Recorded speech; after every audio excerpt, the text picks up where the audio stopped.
Isang linggo bago ang kasal ni Marco, narinig ko ang manugang ko. Tinawag niya akong libreng kasambahay. Ang hiya na naramdaman ko, hinding-hindi ko makakalimutan.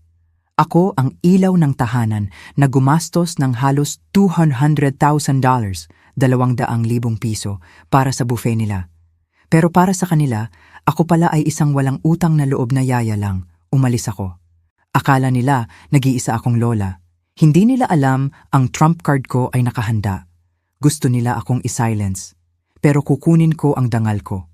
Oras na para turuan ang aking anak at manugang ng isang matinding leksyon. Kung naramdaman mo na ring ginamit ka, like at share mo ito. Kwentuhan mo ako sa comment section. Ang pangalan ko ay Gloria. 72 taong gulang na ako at hindi ko akalain na sa edad kong ito, kailangan ko pang turuan ng matinding leksyon ang sarili kong pamilya. Ilang buwan ko nang inihahanda ang perpektong kasal para sa anak kong si Marco. Nangako ako na ang bahala sa buong buffet kasi gusto kong makatipid sila sa gastos. Ang pagkalkula ko, aabutin ako ng mga 200,000, $200,000 para sa lahat ng mga sangkap. Pero gagawin ko, yun ng buong puso. Inalok ko rin na ako na ang magdekorasyon sa reception hall, maghanda ng centerpieces at makipag-ugnayan sa mga vendor.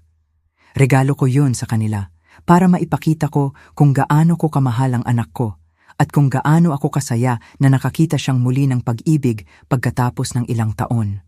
Si Katrina, mukhang perpekto siyang manugang nang ipakilala siya ni Marco sa akin 2 taon na ang nakalipas. Laging napakagalang niya. Tinatawag niya akong Tita Gloria nang may paggalang. Nagdadala siya ng bulaklak tuwing pupunta sa bahay at nag-aalok na tumulong sa kusina. Tita Gloria, sasabihin niya na may kaakit-akit ng ngiti. Hayaan niyo po akong tulungan kayo sa mga hinugasan. Ang sarap po ng luto niyo. Napakaswerte ni Marco dahil lumaki siyang kumakain ng ganito. Ang saya-saya ni Marco. At matapos ang maraming taon ng pagiging balo, ang makita siyang umibig ulit ay nagpuno ng kagalakan sa puso ko. Nasa kusina ako isang Martes ng hapon, ginagawa ang final shopping list para sa buffet, nang marinig ko ang mga boses sa veranda.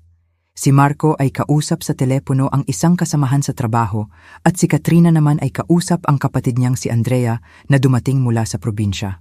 Sa umpisa, hindi ko pinansin. Tutok ako sa pagkalkula kung ilang kilo ng karne ang kailangan ko para sa 150 bisita, ilang salad ang ihanda at kung ilang dessert. Pero bigla kong narinig ang pangalan ko at may kung anong tono sa boses ni Katrina ang nagpatigil sa akin.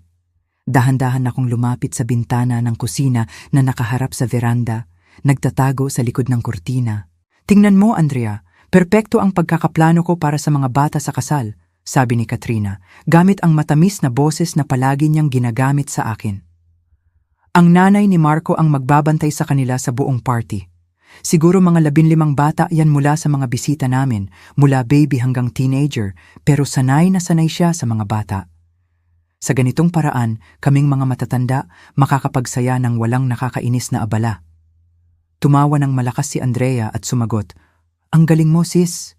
Si Lola na ang bahala sa lahat ng mga maingay na bata habang kayo ay sumasayaw, umiinom at nagpapakasaya. Perpekto. Sa ganon hindi sila makakaabala sa seremonya o makakasira sa mga photo ng reception. Eksakto, pagpapatuloy ni Katrina, at ang boses niya ay parang iba, mas malamig. Sinabi ko na kay Marco na magaling ang nanay niya sa mga bata at gusto niya ang magbantay. Hindi niya nga mapapansin na ginagamit lang namin siya. Palagi siyang handang tumulong sa kahit anong bagay. Para siyang isang libreng propesyonal na yaya sa buong gabi. Dagdag pa, mapapanatili siyang abala para hindi siya makakaistorbo sa anumang mahahalagang usapan. Pumayag naman siya? Tanong ni Andrea. Hindi nga namin siya direktang tinanong, tumawa si Katrina. Sinabi lang ni Marco sa kanya na may ilang bata sa kasal at agad siyang nag-alok na tutulong daw siya kung kailangan namin. Siyempre, pumayag kami. Perpekto siya para sa trabaho. May karanasan siya at hindi siya maniningil ni isang kusing. Parang sinampal ako ng malakas. Nandito ako sa kusina ko, punong-puno ng harina ang kamay ko sa paggawa ng cookies para sa kasal nila, ginagastos ang pera ko, oras ko, at lakas ko para maging perpekto ang araw nila, samantalang plano pala nila akong gamitin bilang libreng katulong nang hindi man lang nagtatanong.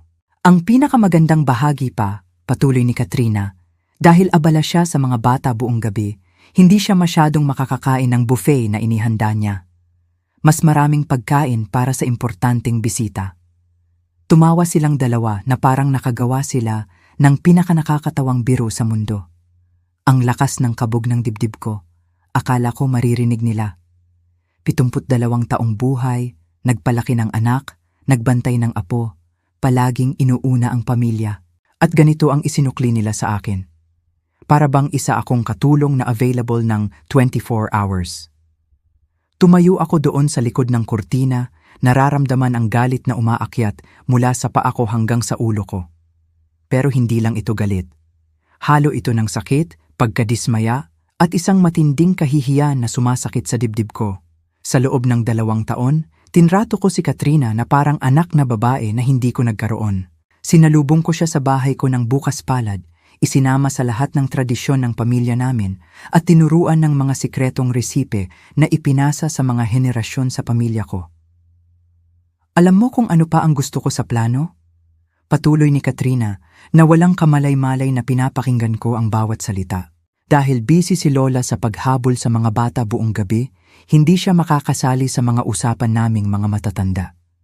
Alam mo naman ang mga biyenan, laging gustong magbigay ng opinyon sa lahat ng bagay at magkwento ng nakakainis na mga istorya noong bata pa si Marco. Pumutok sa tawa si Andrea. Diyos ko, oo. Ganyan din ang biyenan ko. Laging umaabala sa mga 50-year-old niyang anekdota na walang gustong makinig. Kahit papaano, ang sa inyo magiging useful sa pagkakataong ito.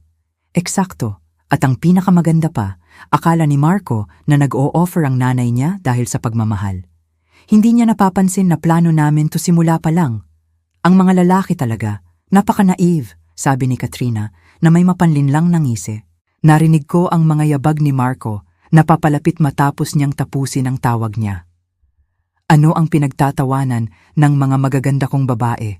Tanong niya, gamit ang mapagmahal na boses na palagi niyang ginagamit kay Katrina.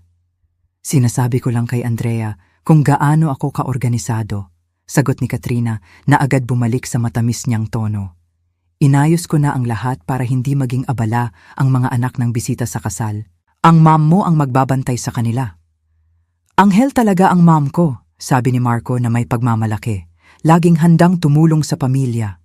Nakakamangha kung paano pa rin siya may lakas para tumakbo at magbantay ng mga bata sa edad niya. Oo. Napaka-convenient na magkaroon ng ganoong biyenan, bulong ni Katrina. Pero hindi narinig ni Marco ang pagkasarkastiko sa boses niya. Lumayo ako sa bintana na nasusuka. Hindi ko mapaniwalaan ang narinig ko. Ang babaeng ito na umarte bilang perpektong manugang sa loob ng 2 taon na nagparamdam sa akin na minamahal at ginagalang ako, na tinawag pa akong mom sa mga espesyal na okasyon, ay nakikita lang pala ako bilang libreng empleyado at isang istorbo. Umakyat ako sa kwarto ko, nanginginig ang mga binti ko. Umupo ako sa gilid ng kama ko, ang parehong kama na tinulugan ko katabi ng asawa ko, sa loob ng 30 taon bago siya kinuha ng cancer. Tiningnan ko ang mga family photo sa nightstand ko. Si Marco na nagtatapos ng kolehiyo, ang una niyang komunyon, ang mga bakasyon namin sa beach nung bata pa siya. Inialay ko ang buong buhay ko para maging pinakamahusay na ina na kaya ko. At ngayon na akala ko ay magkakaroon na ako ng anak na babae, nalaman ko na isa lang pala akong kapakipakinabang na kasangkapan. Sa sumunod na mga araw, umakto ako na parang walang nangyari. Nang tumawag si Marco para magtanong tungkol sa paghahanda sa kasal, sumagot ako ng normal. Oo, anak, perpekto ang lahat. Ang buffet ay magiging masarap. Nang dumating si Katrina at nagsabi, Miss Gloria, huwag kang masyadong mag-alala sa kasal. Subukan mong mag-relax at mag-enjoy. Ngumiti ako at tumango. Siyempre, sweetie, sobrang excited ako. Pero sa loob ko, may plano na nabubuo. Kung gusto nilang maglaro ng marumi, pwede rin akong maglaro. Kahit papaano, nabuhay ako ng 72 years. Nagpalaki ako ng anak ng mag-isa pagkatapos akong mabalo. Nagpatakbo ako ng isang negosyo ng pamilya at nakaligtas sa mga bagay na hindi nila maiisip. Hindi ko hahayaan na tratuhing katulong ako sa ilalim mismo ng ilong ko. Isang Miyerkules ng umaga, 3 araw matapos kong marinig ang usapan, na yun, tumawag ako sa matalik kong kaibigan, si Loida. Kilala namin ang isa't isa ng mahigit 40 taon at palagi kaming nagkokumpiyansa. Lo, kailangan kong may sabihin sa iyo at pagkatapos, kailangan kong humingi ng tulong mo sa isang plano, sabi ko nang walang pag-aalinlangan. Aba, Gloria, sa tono pa lang ng boses mo, alam ko na may nagalit na naman sa iyo. Ikwento mo ang lahat, sagot ni Loida, na naintrigahan. Ikinuwento ko ang buong istorya mula sa simula, ang usapan na narinig ko kung paano ako nito pinaramdam at kung paano umarte si Katrina sa loob ng 2 taon. Nakikinig lang si Loida ng tahimik at nang matapos ako, nagbuntong hininga siya ng malalim. Gloria, ahas talaga yung babaeng yan. Paano niya nagawang magsalita ng ganyan sa iyo matapos ang lahat ng ginawa mo para sa kanila? Gumastos ka na ng limpak-limpak na pera sa kasal na yan. Buwan ang inilaan mo sa pag-oorganisa at ito ang isinusukli nila. Alam ko, Lo, pero ito ang magandang bahagi. May plano ako at kailangan ko ang tulong mo. Sabihin mo, alam mong maaasahan mo ako sa kahit anong bagay. Ipinapaliwanag ko ang ideya ko ng step by step. Sobrang na-excite si Loida na nagsimula siyang pumalakpak sa kabilang linya. Gloria, henyo ka talaga. Ang babaeng yang mapagmataas ay magkakaroon ng sorpresa sa buhay niya. Asahan mo ako? Aayusin ko to para sa'yo? Noong Huwebes, sinimulan kong isagawa ang unang bahagi ng plano ko. Tumawag ako sa lahat ng caterer na kinuha ko para sa buffet. Magandang umaga. Ako po si Gloria. Kailangan kong kanselahin ang lahat ng order para sa kasal sa Sabado. Oo, alam kong last minute ito pero may biglaang family emergency. Sinubukan ng ilan na singilin ako ng cancellation fee pero nagawa kong kanselahin ang lahat sa pamamagitan ng pagbabayad ng maliit na multa lang. Pagkatapos, tumawag ako sa florist kung saan ako umorder ng mga karagdagang arrangement na ireregalo ko sa kanila. Pakiusap, kailangan kong kanselahin ang mga centerpieces para sa Sabado. Hindi ko na kailangan para sa ibang date. Hindi ko na lang talaga kailangan. Noong Biyernes ng gabi, ang araw bago ang kasal, nag-empeke ako ng maliit na maleta. Nilagay ko ang damit ko para sa 2 araw, mga gamot ko, paborito kong libro, at ilang personal na gamit. Tumawag si Marco kanina para kumpirmahin na handa na ang lahat. Ma, kumusta ang paghahanda? Kailangan mo ba akong tulungan sa kahit anong bagay? Hindi, anak. Perpekto ang lahat. Bukas ay magiging isang kahangahangang araw. Sagot ko ng buong kalmado. Ma, ikaw na talaga. Hindi namin alam ni Katrina kung paano ka pasasalamatan sa lahat ng ginawa mo para sa kasal namin. Wala kang dapat ipasalamat, Marco. Bukas, ang lahat ay magaganap eksakto sa paraang plinano mo. Nang gabing yon, halos hindi ako nakatulog, pero hindi dahil sa nerbiyos. Dahil ito sa excitement ng pagkaalam na mababawi ko na sa wakas ang dignidad ko. Noong Sabado ng umaga, ang araw ng kasal, nagising ako ng mas maaga kaysa kailanman. 5:00 ng umaga at ang mga mata ko ay gising na may enerhiya na hindi ko naramdaman sa loob ng maraming taon. Naligo ako, inayos ang buhok ko at sinuot ang paborito kong damit, yung kulay korales na gusto ko at nagpaparamdam sa akin na elegante ako. Hindi ito ang damit na plinano kong isuot sa kasal, kundi isang espesyal na inireserba ko para sa mahahalagang okasyon. At ito ay talagang isang mahalagang araw. Dumating si Loida ng 7:00 eksakto, gaya ng napagkasunduan namin. May 2 siyang maleta at isang ngiti ng kasabwat na nagpuno sa akin ng lakas. Handa na para sa araw mo ng kalayaan, Gloria? Tanong niya, niyakap ako ng mahigpit. Handang-handa na, Lo. Inaantay ko ang sandaling ito sa loob ng 2 taon nang hindi ko nalalaman. Nag-book kami ng isang luxury spa. 2 oras ang layo mula sa lungsod, isang magandang lugar na may tanawin ng lawa kung saan kami makakapag-relax ng lubusan. Kasama sa plano ang masahe, facial, masarap na pagkain, at isang kwarto na may jacuzzi.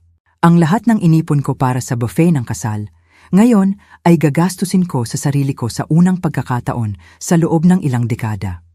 Bago umalis, sumulat ako ng isang liham na iniwan ko sa mesa ng kusina, sa mismong lugar na palaging inuupuan ni Marco kapag dumadalaw siya. Mahal kong Marco, sa oras na mabasa mo ang liham na ito, nag-e-enjoy na ako ng isang karapat-dapat na pahinga. Sa loob ng ilang buwan, inihanda ko ang lahat para maging perpekto ang kasal mo. Pero kahapon, nalaman ko na may iba pa pala kayong plano ni Katrina para sa akin. Maliwanag na ang role ko sa espesyal na araw ninyo ay ang maging libreng yaya para sa 15 bata sa buong party nang walang nagabala na tanungin ako kung gusto ko ba niyon. Dahil ang buffet na ipinangako ko ay bahagi rin ng aking unconsulted duties, nagdesisyon akong kanselahin ang lahat. Sana ay makahanap kayo ng mabilis na solusyon. Babalik ako ng Linggo ng gabi. May pagmamahal, pero may dignidad, Ma'am. Habang ikinakarga ni Loida ang mga maleta sa kotse, tiningnan ko sa huling pagkakataon ang paligid ng bahay ko. Tiningnan ko ang kusina kung saan ako nagplano na magluto buong gabi para sa buffet. Ang dining room kung saan ako nag-oorganisa ng mga centerpieces, ang sala kung saan ako nagsubok ng iba't ibang flower arrangement. Ang lahat ng yan ay ginawa ng may pagmamahal. Pero ang pagmamahal na yun ay mali ang interpretasyon bilang obligasyon. Gloria, tanong sa akin ni Loida nang sumakay ako sa kotse. Sigurado ka ba rito? Kasi kapag nagsimula tayo, wala nang balikan. Lo, 72 na ako. Kung hindi ko ipagtatanggol ang sarili ko ngayon, kailan pa? I-start mo na ang kotse. Ang biyahe papunta sa spa ay nakakapagpalaya. Habang pinapanood namin ang tanawin na dumadaan sa bintana, nag-usap kami ni Loida tungkol sa lahat ng dinaanan namin sa loob ng mga taon. Naaalala mo noong maliliit pa ang mga anak natin at akala natin ang pinakamalaking problema ay ang ayaw nilang kumain ng gulay? Tumawa si Loida. Namimiss ko ang mga simpleng problemang yon, sagot ko. Kahit papaano, noong araw, kapag ginawa mo ang isang bagay dahil sa pagmamahal, tinatanggap yon bilang pagmamahal, hindi bilang pagkaalipin. Dumating kami sa spa ng 10:00 ng umaga. Ang lugar ay mas maganda pa kaysa sa nakita ko sa mga online photo. Perpektong inayos na mga halaman, isang nakamamanghang tanawin ng lawa, at isang mapayapang kapaligiran na agad nagpakalma sa akin. Sinalubong kami ng receptionist ng mga mimosa. Maligayang pagdating, ladies! Handa na ang mga kwarto ninyo at magsisimula ang mga treatment ninyo sa loob ng 1 oras. May espesyal bang okasyon? Oo, sagot ko ng may tunay na ngiti. Ipinagdiriwang ko ang kalayaan ko. Habang inaayos ko ang sarili ko sa magandang kwarto ko na may tanawin ng lawa, nagsimula akong mag-isip kung ano ang nangyayari pabalik sa lungsod. Ang kasal ay naka-schedule na magsimula ng 4:00 ng hapon. Pero ang paghahanda sa buffet ay karaniwang nagsisimula ng napakaaga. Malamang, tumatawag na si Marco mula 9:00 ng umaga para magtanong kung kailangan ko ng tulong sa pagkakarga ng pagkain. 11:30, habang papasok ako sa una kong massage treatment, nagsimulang tumunog ang telepono ko. Si Marco yon. Hinayaan ko lang na tumunog. Pagkatapos ng 5 minuto, tumunog itong muli at muli. Pinatay ko ang telepono. Miss Gloria, okay lang po ba ang lahat? Tanong ng masyus, nakita niya ang ngiti ko. Perpektong okay, dear. Pakituloy lang. Sa sumunod na 3 oras, inilaan ko ang sarili ko ng lubusan sa pag-e-enjoy. Ang hot stone massage ay nagparelax sa mga kalamnan na hindi ko alam na tense pala. Ang facial ay nag-iwan ng kinang sa balat ko. Nagtanghalian kami ni Loida sa restaurant ng spa. Masarap na pagkain na hindi ko kailangang lutuin. Hinain ng mga taong nagturing sa akin ng may paggalang at kabaitan. Alam mo ba kung ano ang pinakagusto ko sa lahat ng ito? Sabi ko kay Loida, habang umiinom kami ng white wine sa terrace na nakatanaw sa lawa. Ano yon? Na sa unang pagkakataon sa loob ng 2 taon, ginagawa ko eksakto ang gusto kong gawin kung kailan ko gustong gawin nang hindi na kailangang magtanong kung okay lang ba o kung kailangan ba nila akong gumawa muna ng iba. Itinaas ni Loida ang baso niya. Iinumin ko yan at sa itsura ni Katrina ngayon, 3:00 ng hapon, nagdesisyon akong buksan muli ang telepono ko. May 17 akong missed call mula kay Marco, 8 text message at nakakagulat, 3 tawag mula kay Katrina. Hindi pa kailanman tumawag si Marco ng ganoon karaming beses sa buong buhay niya. Hindi man lang noong nasa ospital ang tatay niya. Ang mga text message ay nagiging mas desperado. Ma, nasaan ka? Tumatawag na kami sa iyo buong umaga. Ma, nakita ko ang liham mo. Pakitawag ako ng madalian. Ma, magsisimula na ang kasal sa loob ng 1 oras. Pakisagot. Ma, nasaan ang pagkain? Dumarating na ang mga bisita. Ma, pakiusap. Pwede ba nating pag-usapan to pagkatapos ng kasal? Kailangan nating ayusin ang sitwasyon ng buffet ngayon. Ma, umiiyak si Katrina. Pakitulong kami. Ang huling mensahe ay dumating 15 minuto na ang nakalipas. Ma, alam kong galit ka, pero may 15 bata rito at hindi namin alam ang gagawin sa kanila. Nagtatanong ang mga magulang nila kung sino ang magbabantay. Huminga ako ng malalim at tinawagan ang numero ni Marco. Sinagot niya agad sa unang ring. Ma, nasaan ka? Sigaw niya na may desperasyon na hindi ko pa naririnig mula sa kanya. Hi anak, nandito ako sa isang napakagandang spa kasama si Loida, nag-e-enjoy ng chocolate massage. Kumusta ang kasal mo? Ma, hindi ito pwedeng mangyari. Nandito na ang mga bisita at walang pagkain. Nagtatanong ang mga caterer kung nasaan ang buffet. Hindi tumitigil sa pag-iyak si Katrina. Ay anak, hindi mo ba nabasa ang liham ko? Ipinapaliwanag ko ang lahat doon. Kinansela ko ang buffet nang malaman ko na ang tunay kong trabaho ay ang maging yaya, hindi isang bisita. Pero ma, nagsimula na ang kasal. Hindi namin pwedeng kanselahin ngayon. Marco, 45 anyos ka na. May magandang trabaho at may fiancé na maliwanag na napakahusay mag-organisa. Sigurado akong makakahanap ka ng solusyon. May fast food restaurant ba dyan sa malapit? Ma, hindi ka pwedeng maging seryoso. Anak, hindi pa ako naging mas seryoso sa buhay ko. Enjoy kayo sa kasal nyo. Enjoy kami sa spa namin.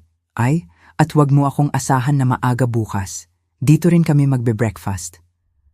Teka ma, gusto ni Katrina na makausap ka.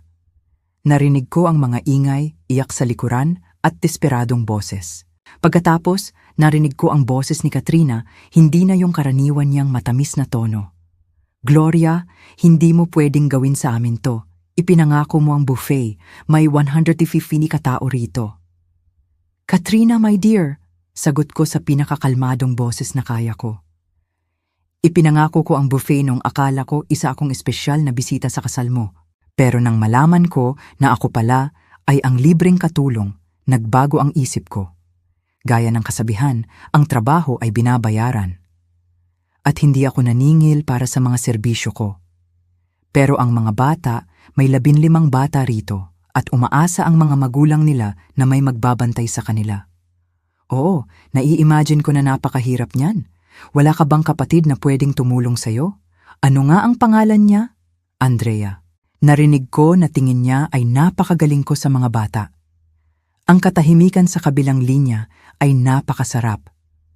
Tumagal ito ng ilang segundo na parang isang kawalang hanggan. Naririnig ko ang gulo sa likuran. Mga bata na umiiyak, mga matatanda na nag-uusap ng malakas, at parang may naglilipat ng mga mesa at silya ng desperado.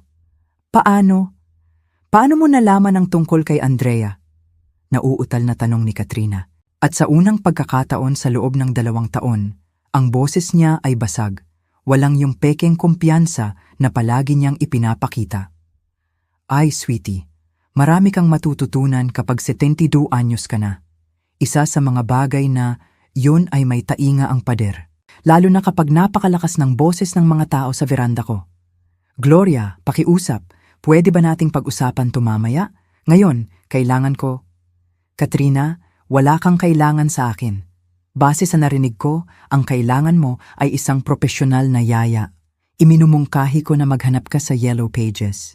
Tingin ko, naniningil sila ng mga 250 kada bata kada oras. Tingnan natin, 15 bata sa loob ng 6 na oras ay mga 30,000. Mura lang kumpara sa 200,000 na ginastos ko sa buffet mo. Narinig ko si Katrina na sumisigaw sa isang tao sa likuran. Marco, Nabaliw na ang mom mo. Sabi niya alam niya raw lahat ng pinag-usapan natin. Pagkatapos, narinig ko muli ang boses ni Marco. Pero ngayon, parang iba na, mas malalim, parang noong bata pa siya at alam niyang may nagawa siyang mali. Ma, narinig mo ba kami nung nag-uusap kami sa veranda? Narinig ko ang maraming interesanting bagay, anak. Halimbawa, na isa akong matandang babae na useful para panatilihing abala para hindi ako makakaistorbo sa mahahalagang usapan ng matatanda. Narinig ko rin na maliwanag na sanay ako sa pagbabantay ng bata kaya hindi ko raw mapapansin na ginagamit niyo ako.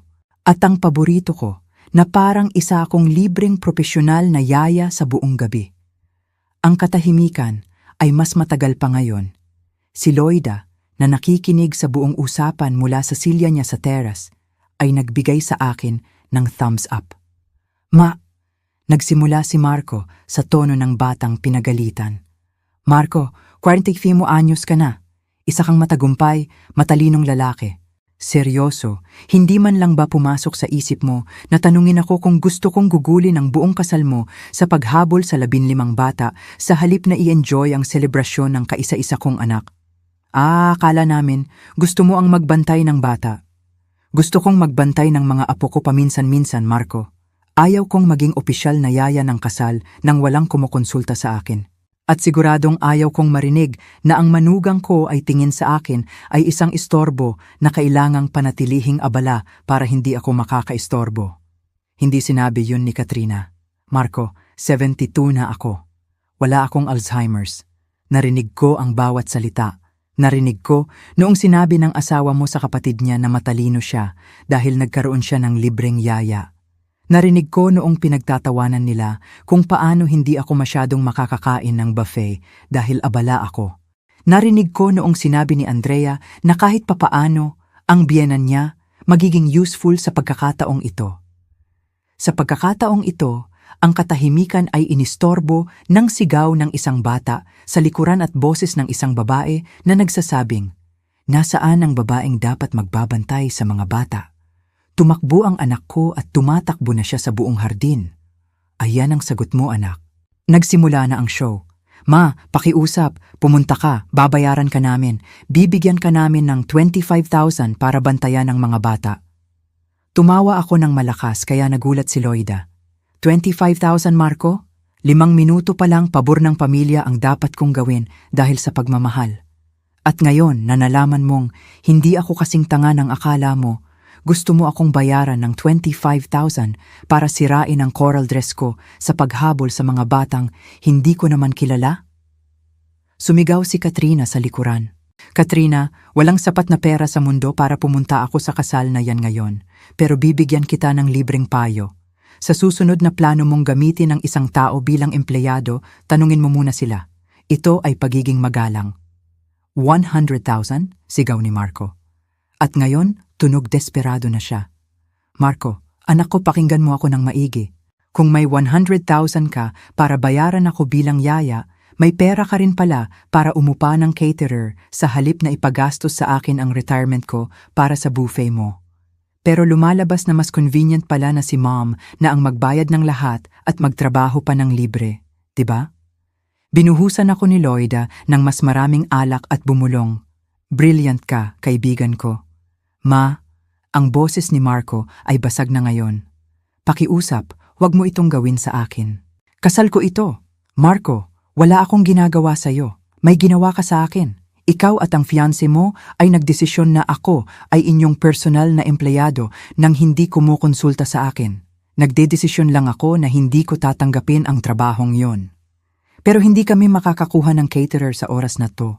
Magugutom ang mga bisita. Alam mo ba, anak? Ang tawag dyan ay pagpaplano. Kapag nag-oorganisa ka ng kasal, dapat sigurado ka na may pagkain at may yaya. Inakala mo na mayroon ka ng 2 ng libre pero nagkamali ka. Gloria, bumalik ka sa hall ngayon na o hinding-hindi ka namin mapapatawad, sigaw ni Katrina. At ngayon, ang tunay niyang personalidad ay lubusang lumalabas. Ayan na, sabi ko kay Loida habang tinatakpan ko ang telepono. Ayan ang tunay na Katrina. Inalis ko ang takip sa telepono at sumagot sa pinakakalmadong boses sa mundo. Katrina, my dear, walang dapat ipatawad. Nagplano kang gamitin ako. Nagdesisyon akong huwag magpagamit. Kasing simple yon. At sa totoo lang, pagkatapos marinig ang tunay mong tono ng boses, natutuwa akong wala ako dyan. Isa kang makasariling matandang babae. Sinira mo ang kasal ko, sigaw ni Katrina. Hindi, sweetie. Sinira mo ang kasal mo noong nagdesisyon ka na mas mahalaga ang makatipid sa pera kaysa sa pagturing sa biyenan mo ng may paggalang. Nagdesisyon lang ako na huwag maging kasabwat sa sarili kong kahihiyan. Kinuha muli ni Marco ang telepono. Ma, nagkakagulo na ang mga bata. May isa na pumasok sa kusina at itinumba ang buong cake. May isa pang nagtago sa ilalim ng pangunahing mesa. Galit na galit ang mga magulang. Marco, at nasaan si Andrea na matalino? Hindi ba niya matutulungan ang kapatid niya sa mga bata? Sabi ni Andrea, hindi raw niya alam na kailangan niyang magbantay ng bata, na trabaho mo yon. Napakakumbinyente. Ang parehong Andrea na tumatawa na si Lola na ang magbabantay sa lahat ng mga maingay na bata, ngayon ay nagsasabi na hindi siya makakatulong. Marco, pakiusap. Marco, ibababa ko na ang telepono dahil naghihintay na ang chocolate massage ko. Pero bago ko gawin yon, hayaan mong sabihin ko sa iyo ang isang bagay. Sana ay ituro sa iyo ng karanasang ito na ang mom mo ay hindi mo personal na empleyado. Ako ay isang 72 anyos na babae na karapat-dapat sa paggalang, hindi isang katulong na pwede mong gamitin kapag convenient para sa iyo. Teka ma, ano? Hindi ka na talaga pupunta? Hindi na talaga ako pupunta. Enjoy kayo sa kasal nyo. Enjoy kami sa spa namin at bukas, titingnan natin. Una, gusto kong mag-isip ka sa nangyari rito. At gusto kong mag-isip ang asawa mo sa ibig sabihin ng magkaroon ng pamilya. Pero Marco, kailangan ko nang umalis. Naghihintay sa akin ang masyus ko. At hindi gaya ninyo, tinuturing niya ako ng may paggalang dahil binabayaran ko siya para sa serbisyo niya. Ibinaba ko ang telepono at inilagay sa silent. Pumapalakpak si Loida. Gloria, napakahusay niyan. Kumusta ang pakiramdam mo? Pakiramdam ko ay malaya ako, Lo. Sa unang pagkakataon sa loob ng 2 taon, pakiramdam ko ay lubusan akong malaya. Pagkatapos kong ibaba ang telepono, umupo ako sa terrace ng spa, tinitingnan ang lawa, at nararamdaman ang kapayapaan na hindi ko pa naranasan sa matagal na panahon. Pinanood ako ni Loida ng may halo ng paghanga at pag-aalala. Gloria, sigurado ka ba na tama ang ginawa mo? Tanong niya, uminom ng wine. Ibig kong sabihin, alam kong tama ka, pero si Marco, kaisa-isa mo siyang anak. Lo, sa katunayan, dahil kaisa-isa ko siyang anak, kailangan kong ituro sa kanya ang leksyon na to. Kung hindi ko ito gagawin ngayon, gagawin ni Katrina siyang isang tao na tratuhin ang sarili niyang ina na parang katulong at hindi ko yun papayagan. Sa sumunod na 2 oras, patuloy na nag-vibrate ang telepono ko. Pero nanatili itong silent. Nag-enjoy kami ni Loida sa mga spa treatment namin na parang walang nangyayari. Ang collagen facial ay nag-iwan ng balat ko na kasing lambot ng baby at ang aromatic oil massage ay nagparelax sa mga kalamnan na tense sa loob ng maraming taon dahil sa stress ng pagsubok na maging perpektong lola. Alam mo ba kung ano ang pinakanakakatawa sa lahat ng ito? Sabi ko kay Loida habang nasa jacuzzi kami, pinapanood ang paglubog ng araw. Ano? Nasa loob ng 2 taon, sinubukan kong maging perpektong biyenan, kaya nawala ang sarili kong pagkakakilanlan. Niluto ko ang gusto niya. Nagdekorasyon ako kung ano ang tingin niyang maganda. Binago ko pa nga ang paraan ng pananamit ko para lang magkasya sa imahe niya ng perpektong lola. Palagi kong naisip na kakaiba yon, inamin ni Loida. Ikaw, na palaging napaka-independyente, bigla na lang parang humihingi ng pahintulot sa lahat ng bagay. Tama ka, at ang pinakamasama, mas sinubukan kong pasayahin siya, mas lalo siyang walang respeto sa akin. Para sa kanya, ang pagiging handa kong tumulong ay isang kahinaan, hindi pagmamahal. 8:00 ng gabi, nagdesisyon akong tingnan ang telepono ko.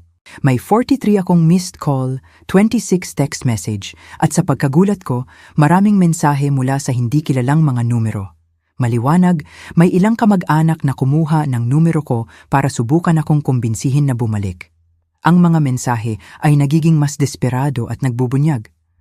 Marco: Ma, nag-order kami ng pizza para sa lahat ng bisita. Gumastos kami ng 45,000 sa pizza.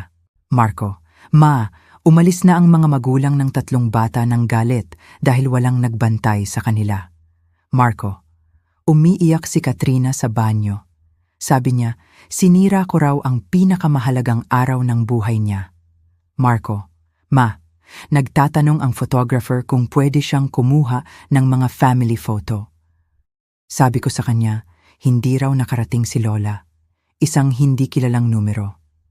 Miss Gloria: ako si Miguel, ang tatay ni Katrina. Pakiusap, Miss Gloria, pumunta ka at tulungan kami. Wasak na wasak ang anak ko. Isa pang hindi kilalang numero. Gloria, ako si Andrea. Alam kong narinig mo ang usapan namin. Pakiusap, patawarin mo kami. Biro lang yon. Tumawa ako habang binabasa ang mensahe ni Andrea. Biro? Lo, ang pagpaplano na gamitin ang isang tao bilang libreng empleyado ay isang napakamahal na biro. Pero ang mensahe na pinakanakakuha ng atensyon ko ay mula sa isang numero na hindi ko kinikilala. Miss Gloria, ako si Carla, ang nanay ng isa sa mga bata sa kasal ng anak mo. Gusto kong sabihin sa inyo na maraming magulang at ako ay galit na galit dahil sinabi sa amin na may nagbabantay sa mga bata at lumalabas na wala palang tao. Umalis na ang ilan sa amin. Ang ginawa nila sa inyo ay hindi tama. Tingnan mo, Tolo. Ipinakita ko kay Loida ang mensahe. Maliwanag, hindi lang ako ang nag-iisip na mali ang ginawa nila. Siyempre, hindi. Kahit sinong disenteng tao ay mapapansin na hindi katanggap-tanggap ang pagturing sa nanay ng groom ng ganoon. 9:00 ng gabi, habang nagdi-dinner kami sa eleganteng restaurant ng spa, tumunog muli ang telepono ko. Sa pagkakataong ito, numero ito na kinikilala ko. Ang bilas ko, si Elena, ang kapatid ng yumaong asawa ko. Gloria, anong nangyayari? Tumawag si Marco sa akin na umiiyak. Sinasabi na hindi ka raw pumunta sa kasal niya. Si Elena ay palaging direkta at tapat sa akin. Ikinuwento ko sa kanya ang buong istorya mula sa simula, kasama na ang usapan na narinig ko at kung paano ako naramdaman. Gloria, tama ang ginawa mo, sabi niya nang walang pag-aalinlangan. Kung buhay ang kapatid ko, siya mismo ang pupunta para hanapin si Marco para turuan siya ng leksyon. Walang tumuturing sa nanay niya ng ganoon, lalo na pagkatapos ng lahat ng ginawa mo para sa pamilyang yan. Tingin mo ba talaga tama ang ginawa ko, Elena? Gloria, kilala ko si Marco simula nang ipanganak siya. Mabait siyang bata, pero ang babaeng yan ay lubusan siyang minamanipula. Oras na para may magbukas ng mata niya. At kung ang taong yun ay ikaw, ang sarili niyang ina, edi ganoon na. Sinabi sa akin ni Elena na nalaman na ng ibang kamag-anak ang nangyari dahil tumatawag si Marco sa lahat para humingi ng tulong. Karamihan sa mga tao ay on your side, Gloria. Sabi ng pinsan mong si Rosa, palagi raw mukhang peke si Katrina. At ang pamangkin mong si Carlo ay galit na galit kay Marco dahil sa pagturing sa iyo ng ganon. Pagkatapos makipag-usap kay Elena, naramdaman kong mas komportable ako sa desisyon ko. Hindi ako nagiging isang malupit na ina. Ako ay nagiging isang ina na gumagalang sa sarili at nagtuturo sa anak niya na gawin din yun. 10:00 ng gabi, nagretiro kami ni Loida sa mga kwarto namin. May maganda akong suite na may private terrace na nakatanaw sa lawa. Sinuot ko ang pinakakomportable kong nightgown, nagbuhos ng isang baso ng wine mula sa bote sa mini fridge at umupo sa terrace para tingnan ang mga bituin. Ang telepono ko ay patuloy na nag-vibrate pero hindi na ako nababagabag. Bawat vibration ay isang kumpirmasyon na tama ang desisyon na ginawa ko. Kung si Marco at Katrina ay tunay na nagsisisi sa ginawa nila, nagpadala sana sila ng mensahe na taos-pusong humihingi ng tawad sa halip na patuloy na subukan akong imanipula para ayusin ang problema nila. Sa wakas, 11:00 ng gabi, nagdesisyon akong basahin ang lahat ng mensahe na dumating sa huling 3 oras. Marco: Ma, tapos na ang kasal. Isa itong ganap na disaster. Marco: Ma, sinira ng mga bata ang 2 centerpieces at dinumihan ang damit ng isang bisita. Marco: Ang kapatid ni Katrina ay kailangang magbantay ng ilan sa mga bata at galit na galit siya sa amin. Marco, sabi ni Katrina, hindi niya raw ako mapapatawad dahil sinira ko ang kasal niya. Marco, Ma, bakit mo ito ginagawa sa akin? Akala ko, mahal mo ako. Ang huling mensaheng yon ay sumakit sa puso ko pero kinumpirma rin nito na wala pa ring naiintindihan si Marco. Hindi ito tungkol sa pagmamahal, tungkol ito sa paggalang. Pwede kong mahalin ang anak ko ng buong puso at sa parehong oras, tumanggi na hayaan siyang walang respeto sa akin. Nagdesisyon akong sagutin lang ang huling mensaheng yon. Marco, eksakto dahil mahal kita, kaya hindi ko papayagan na tratuhin mo ako na parang empleyado. Ang isang anak na nagmamahal sa nanay niya ay hindi nagpaplano na gamitin siya nang hindi kumukonsulta. Ang isang anak na nagmamahal sa nanay niya ay hindi papayagan ang asawa niya na pagtawanan siya. Mahal kita, pero mahal ko rin ang sarili ko at oras na para malaman mo yon. Dumating agad ang sagot.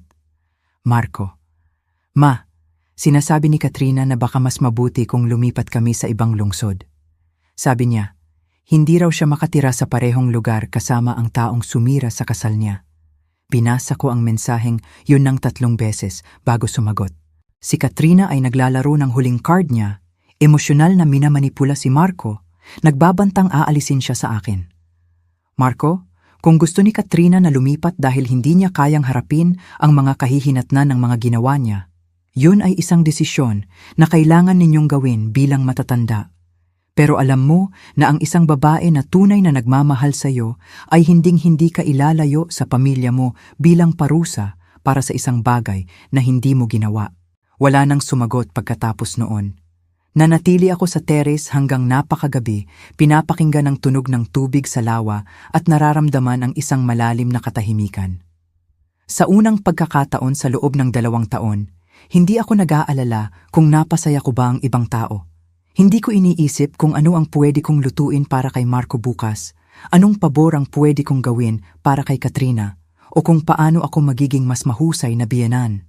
Iniisip ko ang tungkol sa akin, tungkol kay Gloria, tungkol sa 22 anyos na babae na nagpalaki ng isang kahangahangang anak, na nagpanatili ng masayang kasal sa loob ng 30 taon, na nakaligtas sa pagkabalik ng may dignidad, at nakarapat-dapat na tratuhin ng may paggalang ng sarili niyang pamilya. Nang gabing yon, mas nakatulog ako ng mas mahusay kaysa sa loob ng ilang buwan. Noong Linggo ng umaga, nagising ako na may kakaibang pakiramdam. Pakiramdam ko ay nagpahinga ako at payapa. Matagal na noong huli akong nagising nang walang constant anxiety na iniisip kung ano ang kailangan kong gawin para panatilihing masaya ang lahat. Nagkasundo kami ni Loida na magkita para sa almusal ng 9:00, pero gising na ako ng 7:00. Nag-e-enjoy sa katahimikan at sa tanawin ng lawa mula sa teres ko. Ang telepono ko ay nanatiling tahimik buong gabi na parang mas makabuluhan para sa akin kaysa sa lahat ng desperadong mensahe noong nakaraang araw. Alinman, sa wakas ay nakuha na ni Marco ang mensahe o galit na galit siya kaya nagdesisyon siyang huwag na akong kausapin.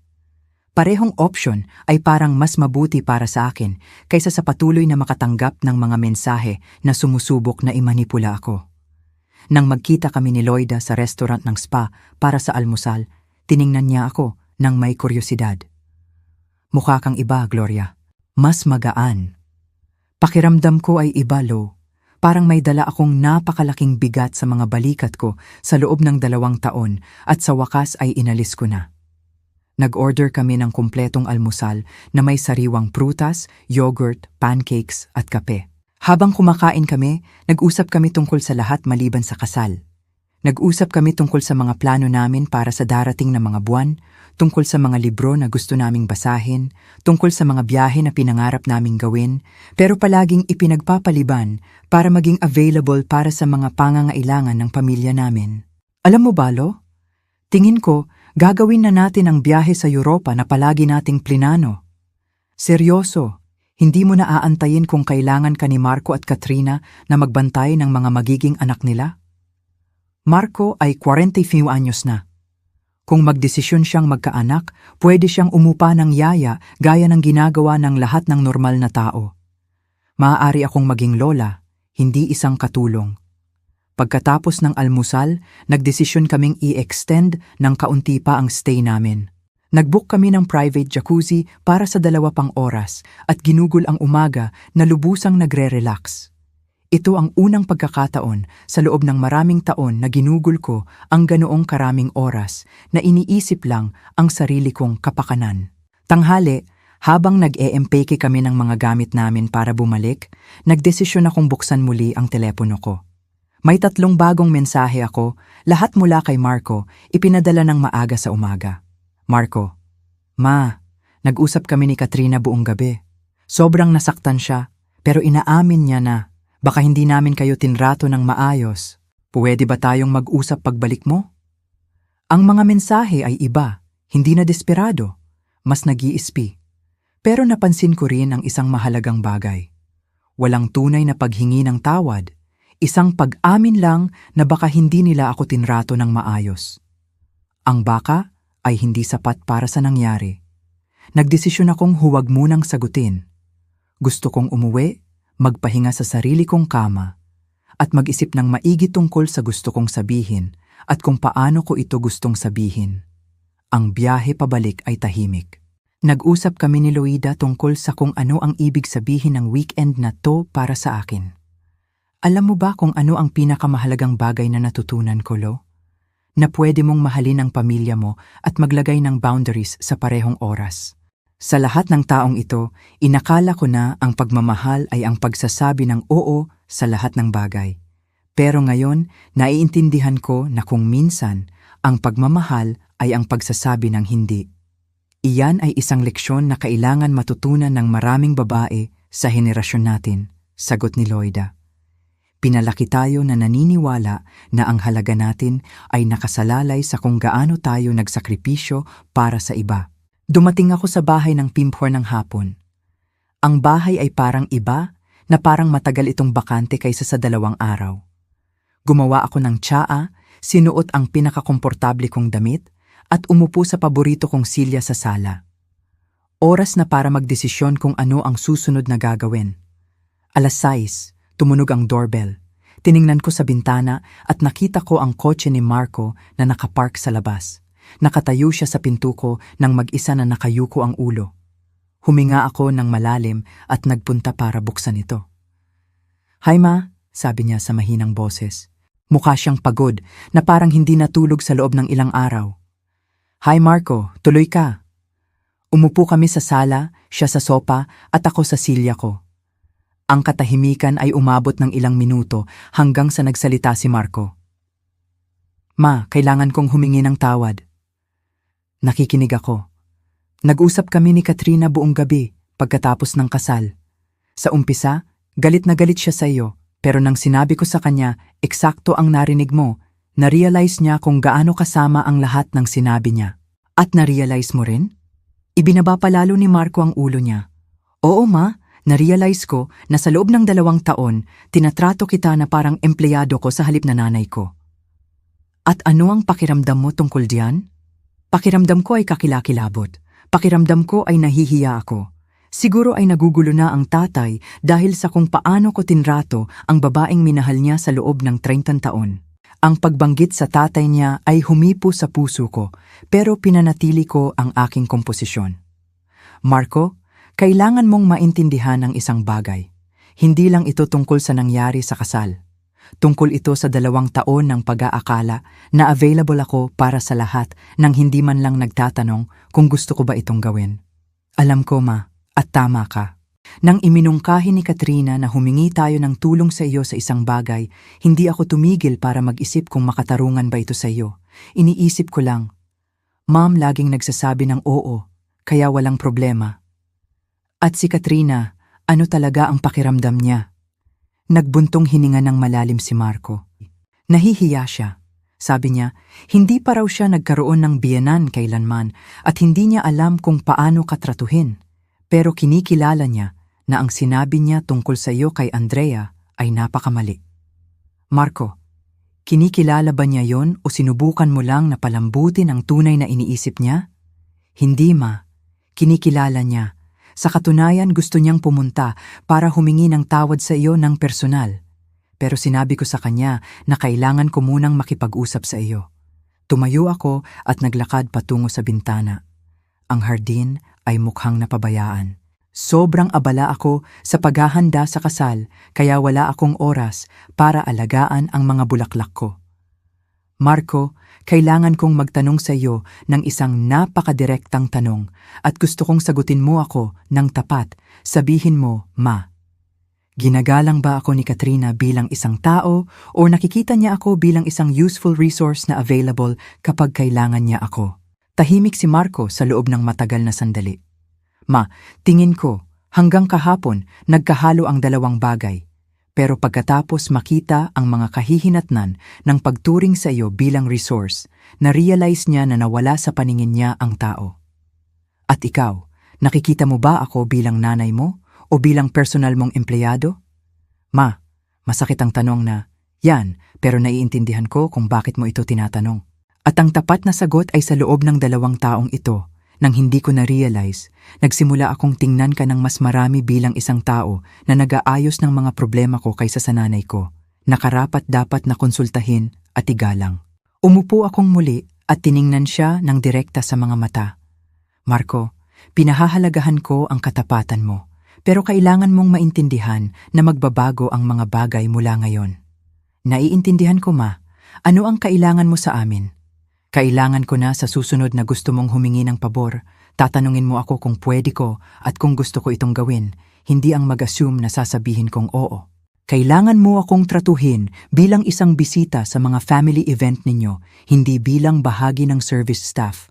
At kailangan ni Katrina na maintindihan na ako ang nanay ng asawa niya, hindi ang empleyado niya. Lahat ng yan ay makatarungan, Ma. May iba pa? Oo. Kailangan mong maintindihan na may karapatan akong magsabing hindi nang walang pagpapaliwanag. At kapag sinabi kong hindi, hindi mo ako susubukan na imanipula o iparamdam sa akin na may kasalanan ako para magbago ang isip ko. Naiintindihan? Oo, Ma. At Marco, isa pa. Sa susunod na magsalita si Katrina ng masama tungkol sa akin sa isang tao, ipagtatanggol mo ako. Hindi ka mananatiling tahimik habang walang respeto ang asawa mo sa akin. Tumango ng mariin si Marco. Tama ka, Ma. Dapat ay ipinagtanggol kita mula sa simula.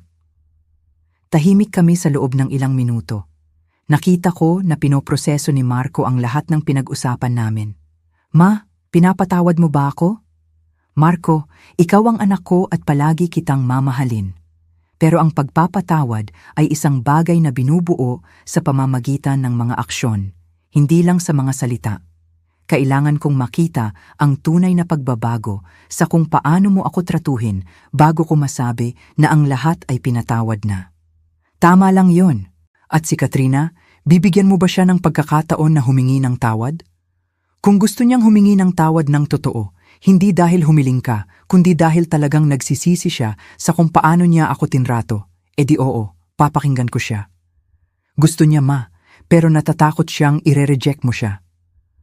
Marco, hindi ako nagre-reject ng mga taong humihingi ng tawad ng taus-puso, pero hindi ko rin tinatanggap ang mga pekeng paghingi ng tawad para lang panatilihin ang kapayapaan. Naiintindihan ko. Kailan ang magandang oras para pumunta siya? Bigyan mo siya ng ilang araw para mag-isip ng maigi tungkol sa gusto niyang sabihin. At Marco, siguraduhin mo na naiintindihan niya na hindi ko inaasahan na magpapanggap kaming matalik na magkaibigan agad-agad.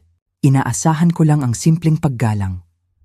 Nanatili pa si Marco ng kaunti sa bahay ko at sa unang pagkakataon sa matagal na panahon, nagkaroon kami ng tunay na usapan sa pagitan ng ina at anak, hindi boss at empleyado. Kinausap niya ako tungkol sa kung ano ang naramdaman niya sa kasal. Nakikita ang mga bisita na nagtataka kung bakit walang inihandang pagkain at kung bakit tumatakbo ang mga bata nang walang nagbabantay sa lahat ng dako. Ma, noong nagsimula ang mga magulang na magtanong sa akin kung nasaan ang taong magbabantay sa mga bata, na-realize ko na hindi pala namin kailanman tinanong sa iyo kung gusto mo bang gawin ang trabahong yon. Nag-assume lang kami. At ano ang naramdaman mo noong na-realize mo yon? Pakiramdam ko ay tanga ako, Ma, at nahihiya ako na ang sarili kong ina ang kailangang magturo sa akin ng ganoong simpleng leksyon tungkol sa paggalang. Nang umalis si Marco ng gabing yon, inisip ko ang usapan namin. Mukha siyang tunay na nagsisisi, pero alam ko rin na madali ang paghingi ng tawad kapag nahaharap ka sa mga kahihinatnan ng mga aksyon mo. Ang tunay na pagsubok ay ang makita kung tatagal ang mga pagbabago pagkatapos ng krisis na to. Ang sumunod na 3 araw ay tahimik. Wala akong natanggap na tawag na humihingi ng pabor. Walang mensahe na nag-a-assume na available ako para magluto, maglinis, o magbantay ng isang bagay. Ito ay isang kakaiba pero nakakapagpalayang pakiramdam. Sa unang pagkakataon sa loob ng 2 taon, ang mga araw ko ay ganap na sa akin. Isang Miyerkules ng hapon, tumawag si Marco sa akin. Ma, gusto ni Katrina na pumunta para kausapin ka bukas ng hapon kung papayag ka. Sigurado ba siyang gusto niyang gawin yon o pakiramdam niya ay obligado siya? Sigurado siya, Ma. Napakatahimik niya sa mga nakaraang araw na nagre-reflect sa lahat ng nangyari. Sige, sabihin mo sa kanya na pumunta bukas ng 4:00. Salamat, Ma. Malaking bagay ito para sa aming dalawa na binibigyan mo siya ng pagkakataong ito. Marco, hindi ko ito ginagawa para sa iyo. Ginagawa ko ito para sa sarili ko kasi gusto kong malaman kung may solusyon ba ang sitwasyon o kung kailangan kong tanggapin na hinding-hindi magkakasundo ang manugang ko at ako. Noong Huwebes ng 4:00 eksakto, tumunog ang doorbell. Nang buksan ko ang pinto, nagulat ako na makita si Katrina. Mukha siyang lubusang iba kaysa sa kung paano ko siya palaging nakikita. Wala siyang makeup. Ang buhok niya ay nakatali sa isang simpleng ponytail at nakasuot siya ng jeans at isang simpleng blouse. Pero ang pinakanamumukod-tangi ay ang ekspresyon niya. Wala na yung perpektong ngiti na palagi niyang ipinapakita. Mukha siyang mahina, halos marupok. "Hi, Miss Gloria," sabi niya sa mahinang boses. "Salamat po sa pagtanggap sa akin." "Tuloy ka, Katrina. Umupo ka kung saan mo gusto." Umupo siya sa gilid ng sopa na parang handa siyang tumakbo palabas anumang sandali. Umupo ako sa silya ko at hinintay siyang magsalita. Hindi ko alam kung saan ako magsisimula. Inamin niya pagkatapos ng ilang minuto ng katahimikan. "Magsimula ka kung saan ka komportable." "Miss Gloria, gusto kong humingi ng tawad sa lahat ng sinabi ko tungkol sa iyo. Ito ay malupit, walang respeto, at lubusang hindi makatarungan." "At bakit mo ito sinabi?" Ibinaba ni Katrina ang ulo niya. "Bakit? Kasi 26 anyos ako at hindi pa ako nagkaroon ng biyenan kailanman.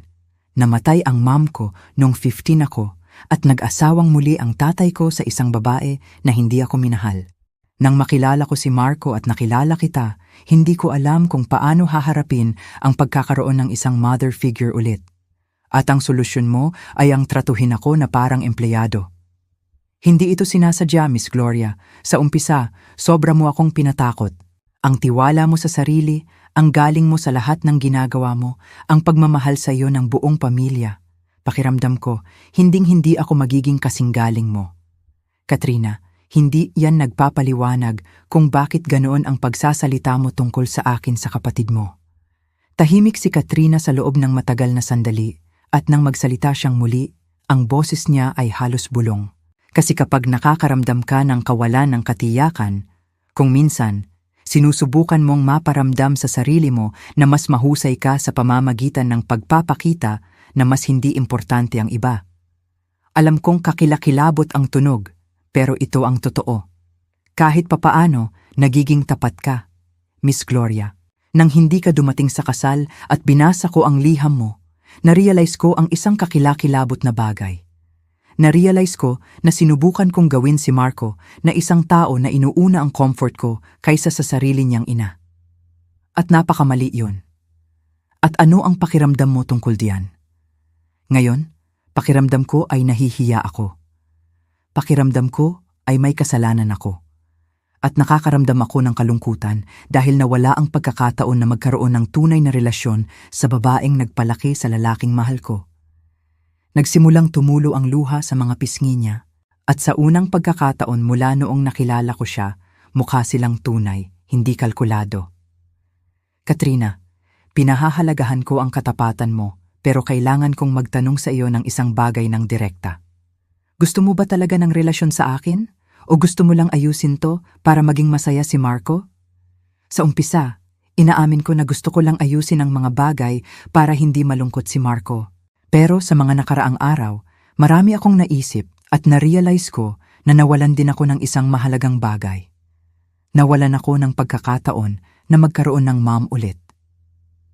Katrina, hindi ako pwedeng maging nanay mo. Namatay ang nanay mo at walang makakapagpalit sa kanya. Pero maaari akong maging biyenan mo na gumagalang sa iyo at umaasa ng paggalang bilang kapalit. Iyon lang ang gusto ko, Miss Gloria. Mutual na paggalang at isang pagkakataon na magsimulang muli. At handa ka ba talagang baguhin ang paraan ng pagturing mo sa akin? Oo, hindi ko na aasumahin na available ka para tulungan kami. Tatanungin kita bago magplano ng kahit anong bagay na kasama ka at susubukan kong isama ka bilang pamilya, hindi bilang service staff. At ano ang mangyayari kung sabihin kong hindi sa isang bagay na hihilingin mo sa akin? Kung ganoon, igagalang ko ang desisyon mo nang hindi susubukang iparamdam sa iyo na may kasalanan ka. Tahimik kami sa loob ng ilang minuto. Nakita ko na inaantay ni Katrina ang sagot ko, pero kailangan ko ng oras para iproseso ang lahat ng sinabi niya. Katrina, magiging tapat ako sa iyo. Hindi pa ako nagtitiwala sa iyo.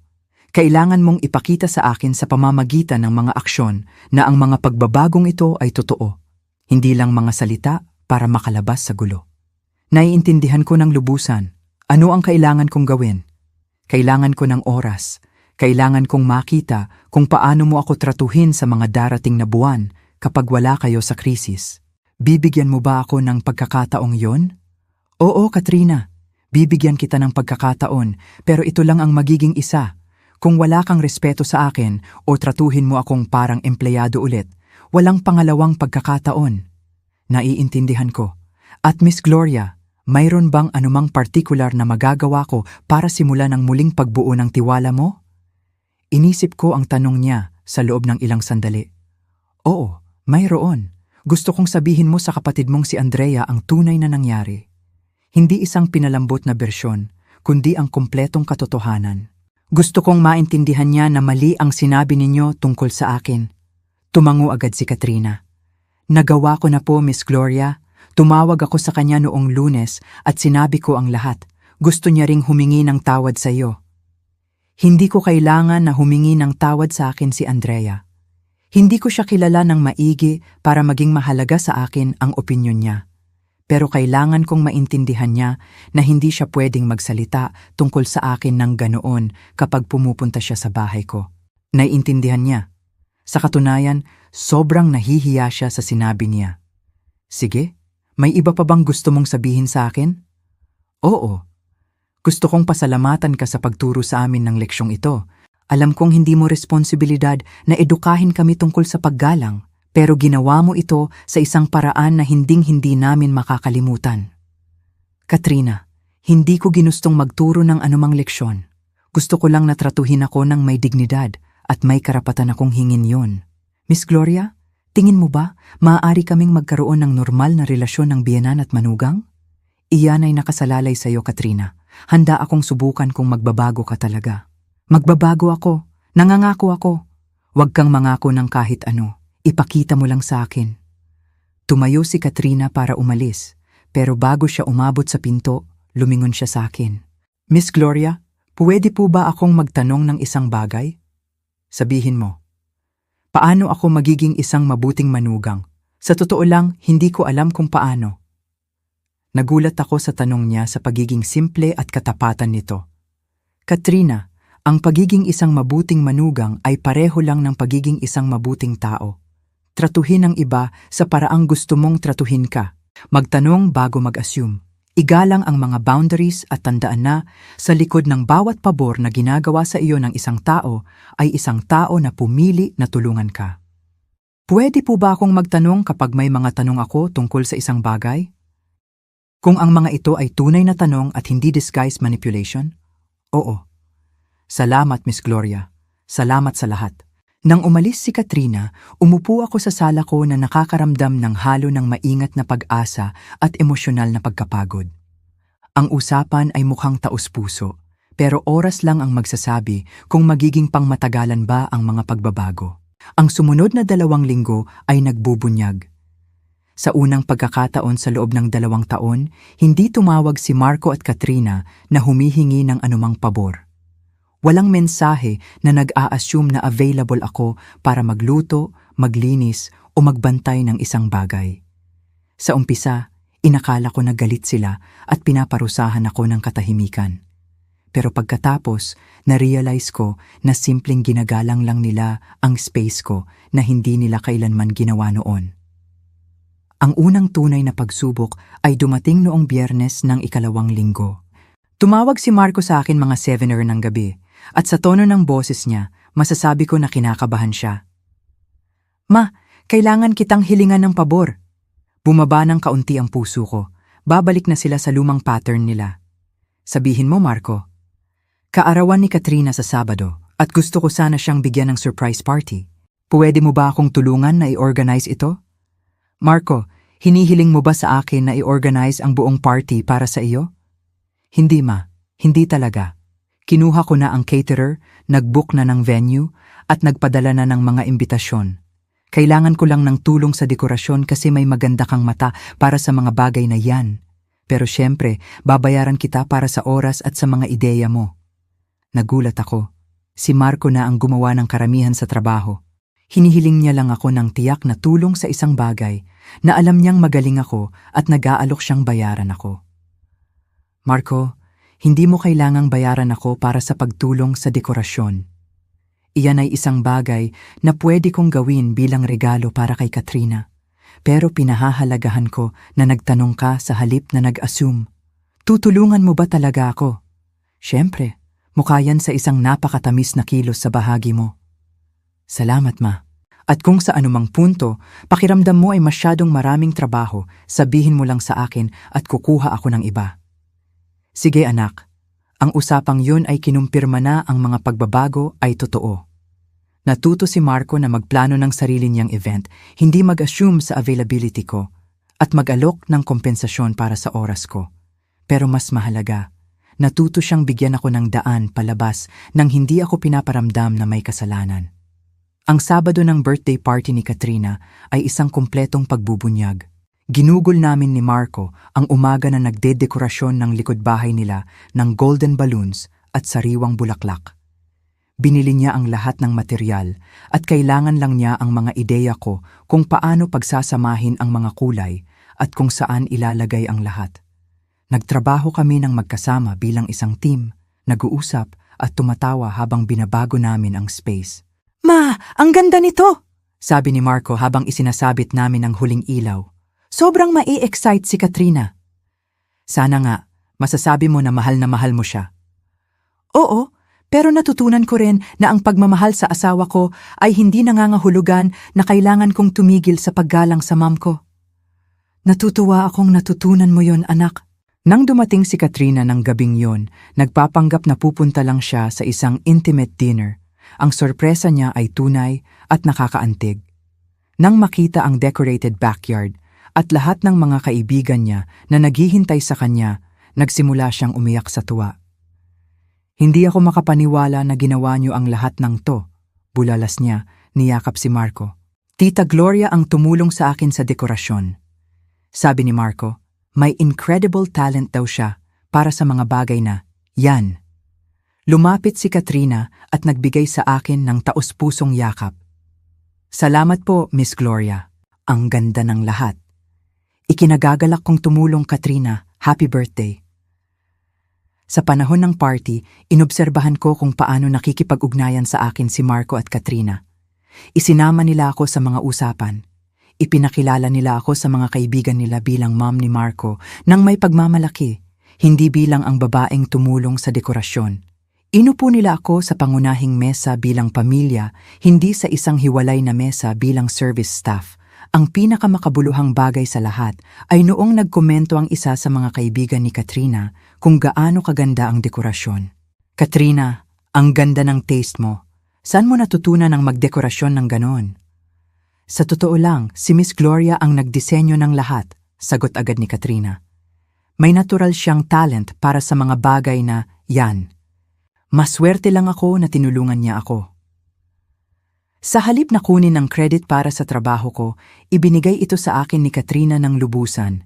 Ito ay isang maliit pero makabuluhang pagbabago na nagpakita sa akin na tunay niyang naintindihan ang leksyon.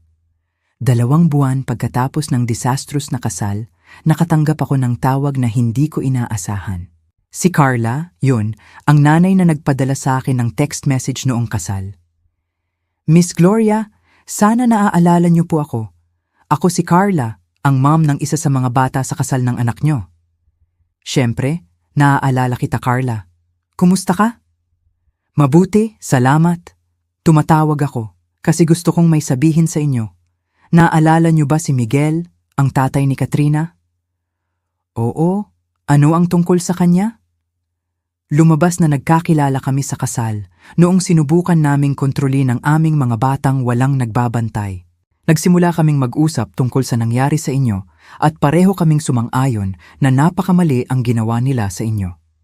At nagde-date na kami simula noon at sinabi niya sa akin ang mas maraming detalye tungkol sa sitwasyon. Gusto kong malaman niyo na pinagsabihan din niya si Katrina tungkol sa kung paano kayo tinrato. Tumawa ako ng mahina. Seryoso?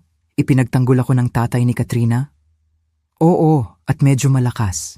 Sinabi niya kay Katrina na napakahenerosa niyo sa paghahanda ng buffet at ang paggamit sa inyo bilang yaya nang hindi kumukonsulta ay hindi katanggap-tanggap. Sabi niya, sobrang nahiya siya nung nalaman niya ang buong istorya. Natutuwa akong malaman yan, Carla.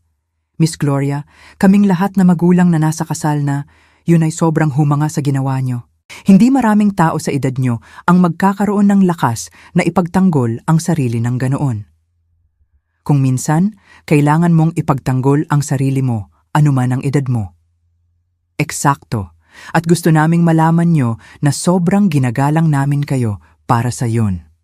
Ang tawag na yun ay nagpuno sa akin ng hindi inaasahang kasiyahan. Hindi lang ako nagtanggol ng dignidad ko sa sarili kong pamilya, pero ang example ko ay umalingaw-ngaw sa ibang tao na nakasaksi sa sitwasyon. 3 buwan pagkatapos ng kasal, inanyayahan ako ni Katrina na magtanghalian, kaming 2 lang. Nagkita kami sa isang tahimik na cafe malapit sa bahay ko at sa panahon ng pagkain, nagkaroon kami ng pinakatapat na usapan na kailanman nagkaroon kami. Miss Gloria, pwede po ba akong magtanong ng isang bagay na personal? Siyempre, Katrina. Simula ng kasal, nagpa-therapy ako. Talaga? Bakit?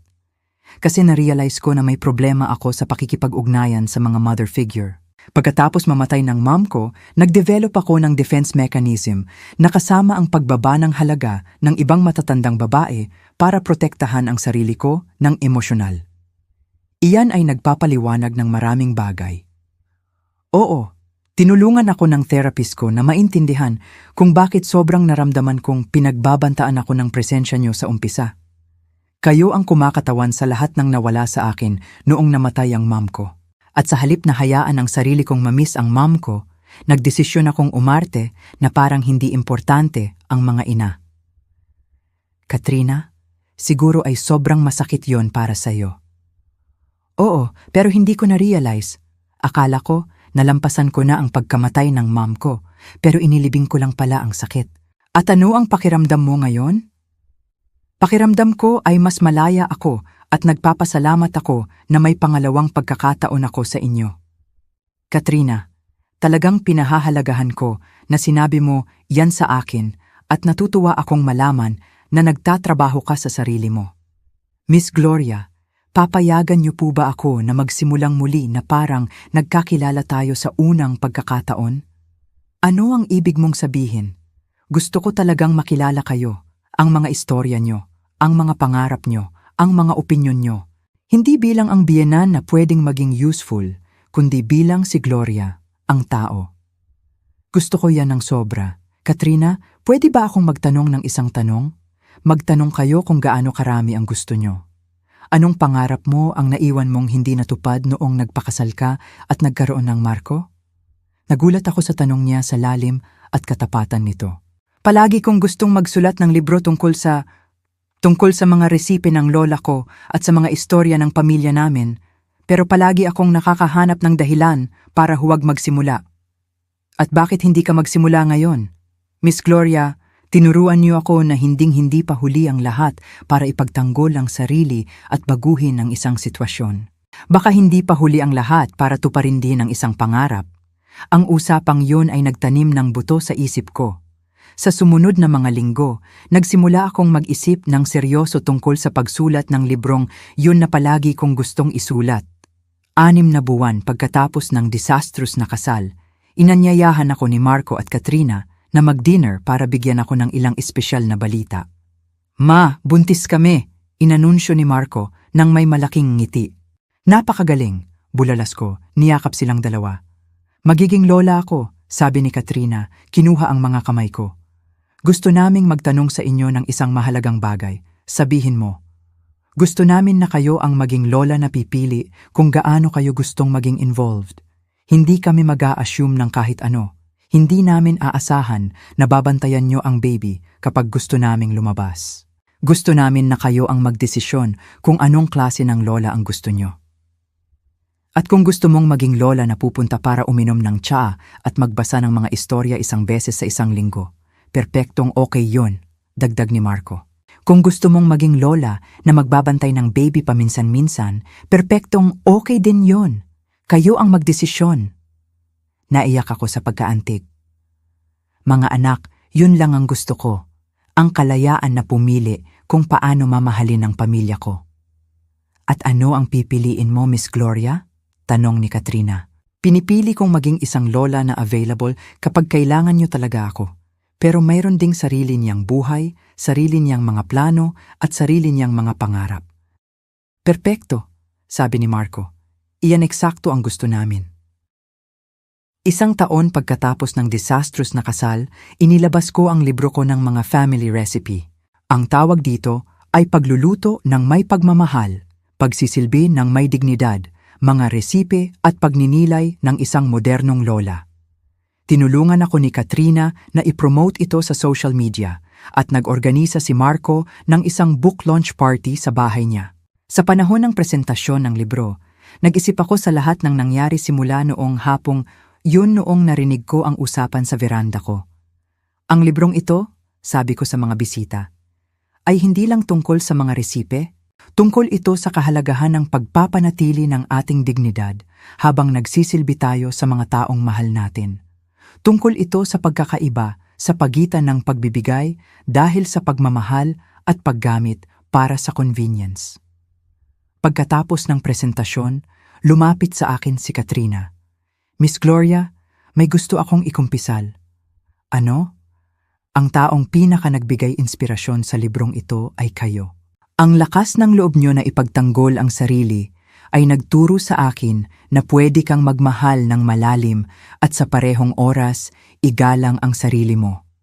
Katrina, malaking bagay yan para sa akin. Miss Gloria, pwede ko po ba kayong tawaging Mom Gloria mula ngayon? Gustong-gusto ko yan, sweetie. Ibinaba ko ang telepono at inilagay sa silent. Tumahimik ako. Sa wakas, nakahinga ako ng maluwag. Tiningnan ako ni Loida ng may pag-aalala. Tama ba ang ginawa ko? Tanong niya. Oo, Lo, sagot ko. Kailangan lang turuan ng leksyon si Marco.